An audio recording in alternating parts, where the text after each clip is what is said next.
ভোরের কুয়াশায় খাজুরের কাঁচা রস খেতে কি যে মজা বলে বোঝাতে পারবো না।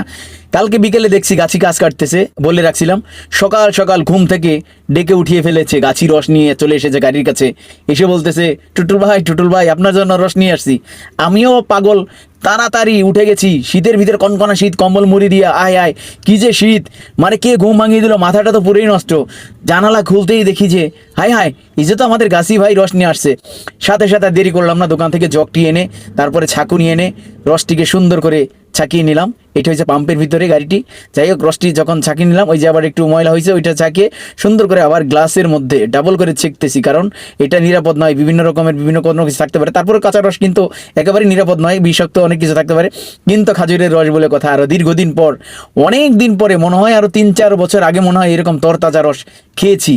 আসলে মানে এখন তো পাওয়াই যায় না। ছোটবেলা যখন গাছ কাটতো আমাদের এলাকায়, তখন এভাবে সুন্দর করে যাইয়ে গাছতলা বসে থাকতাম, গাছে নামাইতো আর খাইতাম। তো এখন আর পাওয়া যায় না, খাজুর গাছ নেই। কিন্তু এই যে সিরাজগঞ্জ বনপাড়া রোডে যে পাম্পটিতে আছি, পাম্পের সামনেই অনেকগুলি খাজুর গাছ, সেখানে একটি লোক গাছ কাটতেছে। তো তাকে বলে আসলাম কালকে বিকালে, আর সে সকালবেলা সত্যি সত্যি রস নিয়ে আসছে। তারপরে আমি খাওয়ার পরে ছেলেও খাচ্ছে, মইনুল, এই যে মইনুল এখন খাবে। মইনুল খাচ্ছে 2 গ্লাস, আমি 2 গ্লাস। আসলে 1 কেজি রসই নিয়ে আসছে, 1 কেজির রসে 4 গ্লাস হয়েছে, তো 2 ব্যাপারটা ভাগ্য রেখে ফেলাম। কি যে স্বাদ! এতদিন খুব মিস করেছি রস, কোথায় পাবো, কিভাবে পাবো, কেমনে খাবো, খালি টেনশনে ছিলাম। এই রস দেখার সাথে সাথে আর পরাণে মিলল না, হাম হাম করে খেয়ে নিলাম 2 ব্যাপারটা। ওয়াও, সেই স্বাদ!